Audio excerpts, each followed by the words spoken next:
Hello everyone, I am Kusum and welcome back to faculty channel. आज का हमारा part 9 है of top 500 MCQs and teaching aptitude. ये हमारा एमसीक्यू सीरीज चल रहा है जिसमें हम 8 ऑलरेडी कंप्लीट कर चुके हैं, in which we have completed 200 questions. Today we will be starting part 9 जिसमें 25 more questions I will be doing. एक चीज़ और बता दूं, मुझे बहुत रिक्वेस्ट आ रही थी for making MCQs on teaching methods, types of teaching methods and maxims of teaching, specially Priya best. I just tell her name because उन्होंने मुझे बहुत बार रिक्वेस्ट करा था कि इसके ऊपर एमसीक्यूज लाऊं। So on this demand I bought these questions of teaching methods and maxims of teaching, जिसमें मैं अराउंड 50 to 100 क्वेश्चंस रहेंगे, जिसमें 25 क्वेश्चंस हम आज के वीडियो में कंप्लीट करेंगे। ये भी आपका टीचिंग लर्निंग प्रोसेस के अंडर ही एक आपका ये टॉपिक है, जिसमें आपका टीचिंग लर्निंग प्रोसेस में Maxim's of teaching, types of teaching, level of teaching and ये सब है। आज सुबह ही मैंने उसके ऊपर एक वीडियो अपलोड करा है, प्लीज़ उसको ज़रूर देखिएगा so that you can get a broader knowledge of what these things are. So without any delay let's start the video. Question number 1 है, in teaching experienced members guide the immature ones for। experienced members immature one जो learners होते हैं उनको किस तरह guide करते हैं teaching में, किस चीज़ के लिए गाइड करते हैं? टाइम स्पेंड करने के लिए, क्वालिफिकेशंस बढ़ाने के लिए, क्वालिटी ऑफ लाइफ इंप्रूव करने के लिए, या फिर एडजस्टमेंट ऑफ लाइफ, लाइफ में एडजस्टमेंट्स करने के लिए? किस चीज़ के लिए पढ़ाया जाता है? इसका आंसर है आपका D, that is adjustment for life. Quality of life is not necessary कि आपकी सिर्फ टीचिंग से ही बढ़ेगी, that for that you need many more things, financial support, monetary and many more, आपके फैमिली मेम्बर्स का सपोर्ट, ये सब क्वालिटी ऑफ लाइफ में होता है। एडजस्टमेंट ऑफ लाइफ होता है when you are having ups and downs in the life, तो आप किस तरह से अपनी लाइफ को एडजस्ट करें उन अप्स एंड डाउन्स में। Next question is second question number 2, which is not the focal point of triangular process of teaching. आप सबको पता है एक प्रोसेस होता है टीचिंग का जिसमें ट्रायंगुलर प्रोसेस होता है, ओके ये। अब इसमें आपको बताना है इनमें से कौन सा नहीं है, please focus on not part here, okay. आपको बताना है इन सब में कौन सा नहीं होता है ट्रायंगुलर प्रोसेस का एक पॉइंट। टीचिंग मेथड, टीचर, प्यूपिल या फिर कॉन्टेंट्स। अब ये थोड़ा घुमा के दिया है बिकॉज डायरेक्ट इसका होता है, जैसे टीचर हो गया, लर्नर्स हो गए, स्टूडेंट्स, कंटेंट मीन्स करिकुलम। सो यहाँ पर हमारा साफ साफ पता चल रहा है कि टीचिंग मेथड हमारा फोकल पॉइंट नहीं होता है ट्रायंगुलर प्रोसेस का। 3 चीज़ें होती हैं जिसमें आपका होता है टीचर, लर्नर और curriculum, that is your content. I am sorry आज थोड़ा नॉइज है ज़्यादा बाहर, so please I am trying my best कि थोड़ा ज़ोर से बोलूँ, okay. Question number 3, the goal of teaching is, goal क्या है टीचिंग का? इंफॉर्मेशन देना, प्यूपिल्स को एक्टिविटीज़ में इन्वॉल्व करना, नॉलेज को इम्पार्ट करना, या डिज़ायरेबल चेंज होना बिहेवियर में। ये इस टाइप के क्वेश्चन हमने बहुत बार सॉल्व कर चुके हैं, बस ये है कि थोड़े घुमा फिरा के क्वेश्चन अलग अलग तरह से रहते हैं। इस क्वेश्चन का हमारा करेक्ट ऑप्शन है D, that is desirable change in behaviour. Main goal of teaching ये होता है। क्वेश्चन नंबर 4 है, the rules of presenting the contents to make them easy are called. कौन से वो रूल्स होते हैं जिससे हम कंटेंट्स को प्रेजेंट करें जिससे कि इजी हो जाए थोड़ा हमारा टीचिंग लर्निंग प्रोसेस जो है? क्या रूल्स है? रूल्स पे प्लीज ये जो कीवर्ड्स होते हैं इन पे ध्यान दिया कीजिए, रूल्स की बात हो रही है, ओके।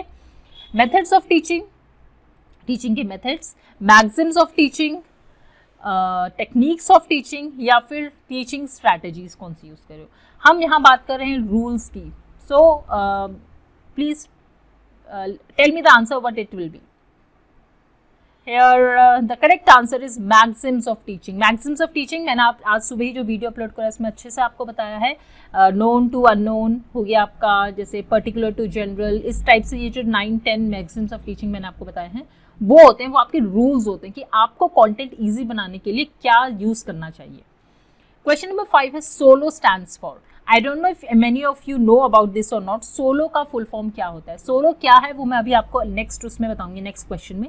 पहले आप ये बताइए सोलो का फुल फॉर्म क्या होता है? System of the observed learning outcome, structure of the observed learning output, ये स्पेलिंग थोड़ी रॉन्ग हो गई है, sorry. Structure of the observed learning outcome, या फिर system of the observed learning output. जिसने पढ़ा होगा सोलो के बारे में, जिससे पता होगा वो बता देगा इजीली। करेक्ट ऑप्शन यहाँ पर है आपका C, that is structure of the observed learning outcome. Observe कर रहे हैं लर्निंग को और उसका क्या आउटकम निकला है वो पूरा स्ट्रक्चराइज रहता है, वो आपका सोलो होता है। अब नेक्स्ट क्वेश्चन है वो इसी से रिलेटेड है, तो देखते हैं। Solo taxonomy consist of level, कितने लेवल्स होते हैं सोलो टेक्सोनोमी के? Anyone? Here the correct option is 5. 5 levels होते हैं सोलो टेक्सोनोमी के, वो क्या होते हैं अब मैं नेक्स्ट स्लाइड में आपको अच्छे से सोलो टेक्सोनोमी समझा देती हूँ। एक ब्लूम्स टेक्सोनोमी होती है, वो बहुत फेमस है और सबने पढ़ी है अबाउट ब्लूम्स टेक्सोनोमी, लेकिन सोलो टेक्सोनोमी भी बहुत फेमस है बट इतना ज़्यादा आई थिंक लर्नर्स को इतना पता नहीं है इसके बारे में। Let's see what it is. See ये आपको मैंने पूरा स्लाइड दिखा दिया है, इसमें समझा देती हूँ आपको सोलो टेक्सोनोमी क्या होती है। 5 डिफरेंट स्टेजेस होते हैं सोलो टेक्सोनोमी के। जब कोई एक्टिविटीज़ दी जाती है बच्चों को या कुछ बताया जाता है तो पहला स्ट्रक्चर जो आपका लेवल होता है pre structural level. Pre structural level में लर्नर्स को पता ही नहीं होता है कि क्या है, क्या दे दिया है, दे आर जीरो देयर, उनको कुछ नहीं पता है उस टास्क के बारे में। उसके बाद आपका आता है यूनि स्ट्रक्चरल लेवल। अब यूनि स्ट्रक्चरल, यूनि से ही आपको पता चला है one thing, uni means one. तो यूनि स्ट्रक्चरल मतलब उनको सिर्फ एक आइडिया होता है उस सब्जेक्ट का, मतलब थोड़ा सा पता है, एक चीज पता है उस सब्जेक्ट के बारे में। ओके, नाउ इसके बाद आता है आपका multi structural. Multi structural means कि उनको अलग अलग चीज़ें पता होती हैं, एक सब्जेक्ट की अलग अलग आइडियाज़ होता है कि अच्छा इसमें ये भी होता है, ये भी होता है, ये भी होता है, ये उन्हें पता होता है चीज़ें। लेकिन यहाँ पर चीज़ ये होती है कि ये लिंक नहीं कर पाते हैं चीज़ों को, तीनों इन सारे आइडियाज़ को वो लिंक नहीं कर पाते हैं। क्या है वो? उसके बाद आपका आता है रिलेशनल लेवल। अब रिलेशनल लेवल में उनको सब चीज़ें पता है, they know several ideas about the subject and one more thing is added here that वो लिंक कर पाते हैं आइडियाज़ को, मतलब वो इस आइडिया से इसको लिंक कर पा रहे हैं। ये मतलब ये पता चल रहा है उनको, मीन्स कि ये जो पर्टिकुलर आइडियाज़ हैं वो किस चीज़ की तरफ जा रहे हैं। Okay, then is your age at the extended abstract level, जिसको कहते हैं एक्सटेंडेड एब्स्ट्रैक्ट लेवल। ये होता है यहाँ पर वो लिंक कर पा रहे हैं, राइट। रिलेशनल लेवल में तो वो ऑलरेडी लिंक कर, लेकिन इन सब आइडियाज़ को लेके वो और दूसरे कॉन्टेक्स्ट में कैसे रिलेट करेंगे, ये होता है आपका extended abstract level. Means I can look at these ideas in a new and different way. आपको कोई चीज़, किसी चीज़ का आइडिया, तो आप उससे ही रिलेटेड और चीज़ों को भी रिलेट कर पाते हैं, उससे रिलेटेड और क्या चीज़ें हो सकती है, right. So I think it is very clear. अब इन सब लेवल से रिलेटेड मैंने आपसे कुछ क्वेश्चंस पूछे हैं आगे। Let's see if you have understood this और नॉट। ओके, क्वेश्चन नंबर 7, 2 और मोर एस्पेक्ट्स आर अंडरस्टूड इन। 2 या 2 से ज़्यादा एस्पेक्ट्स कौन से लेवल में अंडरस्टूड हैं? Unistructural level, multi structural level, rational level या फिर एक्सटेंडेड एब्स्ट्रैक्ट लेवल। 2 या 2 से ज़्यादा। हेयर नाम से ही पता चल रहा है मल्टी स्ट्रक्चरल लेवल। अभी हमने बताया था मल्टी स्ट्रक्चरल लेवल में उनको पता होता है अलग अलग चीज़ों का एस्पेक्ट, अलग अलग सेवरल आइडियाज़ उनको पता होते हैं किसी एक सब्जेक्ट के। Question number 2, integration is developed during 2 और मोर एस्पेक्ट्स इन। अब यहाँ पर 2 या 2 से ज़्यादा एस्पेक्ट्स में इंटीग्रेशन कहाँ पर होता है, कहाँ पर वो चीज़ डेवलप होती है, इंटीग्रेट करना उन चीज़ों को। यूनिस्ट्रक्चरल, मल्टी स्ट्रक्चरल, रैशनल या फिर एक्सटेंडेड एब्स्ट्रैक्ट लेवल में। The correct answer here is rational level. अभी हमने पढ़ा था ना, देखिए 2 स्लाइड्स पहले, ये rational level, I can link my ideas together, या इंटीग्रेट हो रहे हैं आइडियाज।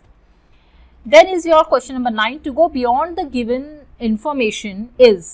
अब जो इन्फॉर्मेशन आपके पास है उससे आगे जाके, मतलब वो आपको बताया नहीं जा रहा है कि आपको ये करना है, लेकिन आप जो पहले की इन्फॉर्मेशन है उससे आगे जाके कुछ सोच रहे हो, तो वो कौन सा लेवल होता है? यूनिस्ट्रक्चरल, मल्टी स्ट्रक्चरल, रैशनल और extended level. Again I know everyone has got the answer. Option number D is correct here. Extended abstract level. Now we come to question number 10. अब ये है एक क्वेश्चन, ये फैक्चुअल क्वेश्चन है आपका। Solo taxonomy किसने present किया था? ब्लूम, रैथॉल, सिम्पसन और बिग्स एंड कॉलिस। किसने प्रेजेंट करी थी सोलो टैक्सोनॉमी? ये if you have read about SOLO तो आपको पता होगा, अदरवाइज मैं आपको बताती हूँ। It's Biggs and Collis. Okay, इन्होंने ये सोलो टैक्सोनॉमी प्रेजेंट करा था। क्वेश्चन नंबर 11 है, students are passive in. Students कौन से टीचिंग मेथड में पैसिव रहते हैं? Project method, discovery method, lecture method या फिर इंक्वायरी मेथड? कौन से मेथड में वो पैसिव रहते हैं? The correct answer here is lecture method. I know you all know this answer. Lecture method जब टीचर सेंटर्ड स्टडी हो रही होती है, और बाकी जो तीनों हैं आपके ये चाइल्ड सेंटर स्टडी में आते हैं. Symposium is a type of. Symposium क्या है? I don't know if you have heard about this term और नॉट. सिम्पोजियम होता क्या है? ये डिस्कवरी मेथड होता है, डिस्कशन मेथड होता है, लेक्चर मेथड होता है, या डिमॉन्स्ट्रेशन मेथड होता है. Symposium here actually means like meeting हो रही है कहीं पर कुछ, तो वहाँ पर क्या हो रहा है, मीटिंग में क्या चीज़ होती है? डिस्कवरी दिखाते हैं, करते हैं, कुछ डिस्कवर करते हैं, लेक्चर देते हैं, या डिमॉन्स्ट्रेशन करते हैं, या डिस्कशन करते हैं. The correct answer here is discussion. जब मीटिंग या कुछ होता है तो यू ऑल नो दैट कुछ डिस्कशन चल रहा होता है किसी चीज़ से रिलेटेड, किसी टॉपिक से रिलेटेड, तो सिम्पोजियम उसको कहते हैं. ह्यूरिस्टिक मीन्स, ह्यूरिस्टिक मेथड ये आपका चाइल्ड सेंटर्ड मेथड आता है, मैंने आपको बता दिया. अब आप इससे रिलेट कर सकते हैं कि ह्यूरिस्टिक का मतलब क्या हुआ. डिस्कवर करना, किसी चीज़ को शो करना, करना कोई चीज़, टू डू, या फिर टू एक्ट करके करना. ह्यूरिस्टिक का लिटरल मीनिंग होता है किसी चीज़ को इन्वेंट, डिस्कवर करना, या फिर आप इंक्वायर कर रहे हो. तो heuristic here is option number A, to discover. Question number 14 है, Armstrong was the exponent of. Armstrong ने इनमें से कौन से मेथड के एक्सपोनेंट हैं? Problem solving method, project method, discussion method, या ह्यूरिस्टिक मेथड. ऐसे क्वेश्चंस बहुत आते हैं फैक्चुअल बेस्ड, बिकॉज ये अगर आपको बिल्कुल डायरेक्ट पता नहीं है, और जो एप्टीट्यूड टाइप बेस्ड जो ज़्यादा क्वेश्चंस होते हैं उनमें फिर भी हम आइडिया लगा लेते हैं, हम थोड़ा बहुत हमें सबको पता होता है. बट ये जो फैक्चुअल क्वेश्चंस हैं इसके बारे में बिल्कुल फैक्ट आपको पता होना बहुत ज़रूरी है. आर्मस्ट्रॉन्ग एक्सपोनेंट थे आपके ह्यूरिस्टिक मेथड के. क्वेश्चन नंबर 15 है आपका, एक्टिविटी इन्वॉल्व्स. एक्टिविटी में क्या क्या चीज़ होती है? फिजिकल एक्शन होता है, mental action, oh 2 times I've written mental action, I'm so sorry, या physical and mental action both. यहाँ पर फिजिकल और मेंटल एक्शन दोनों आ जाएंगे, बिकॉज एक्टिविटी आप फिजिकली तो कर ही रहे हो, लेकिन मेंटल एक्शन भी होता है, बिकॉज उसमें आपका सोचना, आप क्या सोच रहे हो, डिस्कवर कर रहे हो, आइडियाज लगा रहे हो, तो ये सब इंक्लूड हो जाते हैं. Question number 16 is, we move from specific to general in. अब अगर आपने मेरी सुबह वाली वीडियो देखी होगी ऑफ टीचिंग लर्निंग प्रोसेस, उसमें मैंने आपको बताया है पर्टिकुलर टू जनरल जाना, जैसे specific to general, particular to general are same thing. तो ये कौन सा मेथड होता है टीचिंग का? Inductive method, deductive method, drill method, या फिर discussion method? It is your inductive method. Inductive method मैंने सुबह ही आपको बताया है that it is from particular to general. मतलब एक सेंटेंस सपोज आपके सामने है, let me tell you, explain you what is inductive method. जैसे हम सेंटेंस में इसको ऐसे असर्शन सेंटेंस फॉर्म क्वेश्चंस भी आते हैं, लाइक स्पेसिफिक से जनरल जा रहे हैं, that Rahul goes to school, he is a student, right? इस तरह से Rahul is a boy, he is a student, and so boys are students. ये आपने एक जनरल स्टेटमेंट बना दिया. राहुल स्कूल जाता है, राहुल लड़का है, तो मतलब जो लड़के होते हैं वो स्कूल जाते हैं. या गर्ल्स के ऊपर बना ले, Sita goes to school, sorry, Sita is a girl, she is a student, so Sita is a student. मतलब सीता एक गर्ल है, वो स्टूडेंट है, तो सीता इज अ स्टूडेंट, मतलब सीता गोज टू स्कूल. तो यहाँ पर हमने बता दिया है कि जनरल बनाना है, कोई एक टर्म लेके उसको जनरलाइज कर दिया जाए. इसके बाद आता है आपका practice is made of. Practice किस चीज से होता है? इंडक्टिव मेथड के थ्रू, डिडक्टिव मेथड के थ्रू, ड्रिल मेथड के थ्रू, या डिस्कशन मेथड के थ्रू? प्रैक्टिस कर रहे हैं तो इसका ड्रिल होता है. बार बार किसी चीज का ड्रिल करना, that is your practice method. Now again very factual question. Socratic method is known as. Socratic method क्या होता है? Lecture demonstration method, discussion method, inquiry method, या फिर question answer method? What is Socratic method? First let's see the answer. Okay, the correct answer here is your question answer method. Socrates थे, the Greek philosopher थे, उन्होंने ये method बनाया था teaching का, that is question answer method. इसमें question answer मतलब deep thinking, deep understanding बताई जाती है कि बच्चे का कैसे पैसिव से हटके एक्टिव पार्टिसिपेशन होगा, बच्चे ज़्यादा क्वेश्चंस पूछें और टीचर्स उसका आंसर करें. तो क्वेश्चन आंसर मेथड, इसको हम सोक्रेटिक मेथड भी बोलते हैं. Please keep this in your mind. Question number 19 is which is not true about projects. Projects के बारे में इनमें से क्या ट्रू नहीं है, सही नहीं है. It is a purposeful activity, कोई पर्पस होता है प्रोजेक्ट का. Proceeded in social environment, social environment में उसको ज़्यादा प्रोसीड किया जा सकता है, बढ़ाया जा सकता है. It is accomplished in real life, real life में इसको अकॉम्प्लिश किया जा सकता है, मतलब रियल लाइफ में आप उसको अपना सकते हो. या टीचर सेंटर्ड एक्टिविटी होती है. क्या है इनमें से जो रॉन्ग है? Okay, not true. हमेशा इस टाइप से क्वेश्चन दिया जाता है ताकि कंफ्यूजन क्रिएट हो जाए. नॉट डाल देंगे, सीधे नहीं लिखते ये फॉल्स. दे ऑलवेज, ये टेंडेंसी होती है ओके, कमीशन की या एसएससी की कमीशन, इनकी टेंडेंसी होती है कि ये घुमा फिरा के क्वेश्चंस देते हैं. So here the correct answer is your, it is teacher centred activity. ये रॉन्ग है यहाँ पर. ये टीचर सेंटर्ड नहीं, चाइल्ड सेंटर्ड या लर्नर सेंटर्ड एक्टिविटी होती है. Question number 20 is duration of lessons in macro lesson plans is. कितना ड्यूरेशन होता है मैक्रो लेसन प्लान्स का? 5 to 10 minutes, 10 to 20 minutes, 20 to 30 minutes और 35 to 45 minutes. मतलब जो रियल टीचिंग होती है, जो क्लास में होती है, उसका कितना टाइमिंग्स रहती हैं? Correct answer here is 35 to 45. अब इसी से एक और क्वेश्चन पूछ लेती हूँ मैं आपसे, माइक्रो लेसन्स प्लान्स की कितना ड्यूरेशन होता है? Micro lessons, yes, the correct answer here is 5 to 10 minutes. Okay. Question number 21 is which is not the objective of drama and role play. Drama और रोल प्ले जो होता है एक type का मेथड होता है टीचिंग का. ये भी इसमें से इनका कौन सा ऑब्जेक्टिव नहीं है? रिक्रिएशन एंड एन्जॉयमेंट, किसी चीज़ को रिक्रिएट करना और एन्जॉय करना, या फिर development of social skills, social skills का डेवलपमेंट होना, skills of development of skills of conversation, conversation मतलब बातचीत, कम्युनिकेशन के स्किल्स को डेवलप करना, या फिर टू मेक रिहर्सल्स, रिहर्सल्स करना. क्या है इसमें? ड्रामा और रोल प्ले का मेन ऑब्जेक्टिव बताना है आपको क्या है. नॉट, सॉरी, जो नहीं है नॉट. देखो मैंने भी गलती कर दी, नॉट नहीं देख रही हूँ मैं फिर ऑप्शन देख के सोच रही हूँ कि ये किस तरह से होगा सॉल्व. ओके, सो नॉट बताना है आपको. Okay, so here the option number D is wrong because ये इसका ऑब्जेक्टिव ये नहीं है कि रिहर्सल्स करना. ये प्रोसेस है ड्रामा रोल प्ले का, बट ऑब्जेक्टिव नहीं है. बाकी तीनों इसके ऑब्जेक्टिव्स हैं. क्वेश्चन नंबर 22 है which is not true about lesson plan. इनमें से लेसन प्लान के बारे में ट्रू क्या नहीं है? ये डेवलप करता है कॉन्फिडेंस, हेल्प करता है orderly delivery of contents. Delivery है, आज मैंने बहुत स्पेलिंग मिस्टेक्स करी, I am really very sorry. Delivery है ये. Okay, it helps in orderly delivery of contents. It is developed by students, students इसको डेवलप करते हैं. या ये सेव करता है आपका हिफाजत टीचिंग. हिफाजत मीन्स कि पता नहीं है कहाँ से क्या घूमा फिरा लिया, कुछ समझ नहीं आ रहा है टीचिंग में कैसे पढ़ा रहे हो, कोई भी टॉपिक उठा के किसी और टॉपिक में पहुँच गए हैं और वो अभी फिनिश नहीं हुआ, इसको कहते हैं हिफाजत टीचिंग. ओके, सो यहाँ पर फिर से देखिएगा नॉट दिया हुआ है. The correct answer here is your developed by students. Students थोड़े ही बनाते हैं लेसन प्लान, है ना, वो तो टीचर्स खुद बनाते हैं. So this is wrong here. Question number 23, which one is not the type of lesson plans on the basis of objectives. इनमें कौन सा लेसन प्लान का टाइप नहीं है? ऑब्जेक्टिव्स के बेसिस में बताना है कौन सा नहीं है इसका टाइप. ओके, अगेन मैंने ये सर्कल कर दिया नॉट को. माइक्रो लेसन प्लान, ऑब्जेक्टिव्स के बेसिस पे, cognitive lesson plan, effective lesson plan, या फिर साइकोमोटर लेसन प्लान. कौन सा लेसन प्लान ऐसा है जो ऑब्जेक्टिव्स के बेसिस पे नहीं होता है? Not a type of lesson plan. Option is here correct, micro lesson plan.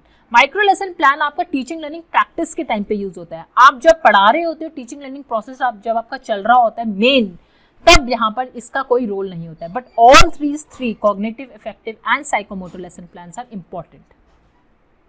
Question number 24 है ड्रामा या role is useful for teaching. कौन से सब्जेक्ट की टीचिंग के लिए ड्रामा या रोल यूजफुल होता है, रोल प्ले यूजफुल होता है? हिस्ट्री में, साइंस में, मैथ्स में, या लैंग्वेज में? कोई भी लैंग्वेज हो जाए. बहुत इजी आंसर है. ड्रामा, रोल प्ले, ये सब आपका हिस्ट्री में होता है. हिस्ट्री में आप रिक्रिएट कर सकते हैं सीन्स को थ्रू ड्रामा या role play. Last question is which one is accountable in cooperative learning. Cooperative learning में कौन सी चीज अकाउंटेबल है? इंडिविजुअल, ग्रुप, दोनों, बोथ ए एंड बी, या फिर दोनों में से कोई भी नहीं. कोऑपरेटिव लर्निंग की बात कर रहे हैं तो कौन से इसमें अकाउंटेबल है? या कोई नहीं है या दोनों है? Correct answer here is option number C, both A and B are accountable in cooperative learning. कैसे? आप एग्जाम्पल के तौर पे ले सकते हैं क्रिकेट का। जब क्रिकेट एक टीम वर्क होता है, राइट, टीम वर्क हुआ, लेकिन टीम वर्क के साथ एक तो सब हारे या जीते तो पूरे टीम के ऊपर आता है, लेकिन हर एक इंडिविजुअल का भी आप देखोगे, मतलब ग्रुप का तो है ही इसमें पार्ट, ग्रुप तो ऑब्वियस है, ये तो है ही, लेकिन इंडिविजुअल का कैसे आप देखिए, हर एक इंडिविजुअल का आप देखेंगे स्कोर भी तो देखा जाता है कि किसने 100 क्रॉस किया, किसने सेंचुरी बना दी, मैन ऑफ द मैच दिया जाता है, मैन ऑफ द सीरीज तो होता ही है, एक man of the series, man of the match आप देखते हो, तो इंडिविजुअल का भी अकाउंटेबिलिटी देखी जाती है इन cooperative learning. I hope I am clear with this question. Okay, so we'll end this session. Tomorrow again I'll be bringing 25 more questions on this teaching method and maxims of teaching. But if you have any doubts still, you can just tell me in the comment section later and मैं उसके ऊपर video, because अभी ये video खत्म हो जाएगा तो I will not be able to answer you the questions. तो आप इसके जो भी आप अगर आप चाहते हैं कि और कुछ इसमें डाउट्स हैं तो you can ask me later in the comment section. Okay, then see you all. Take care everyone and bye bye.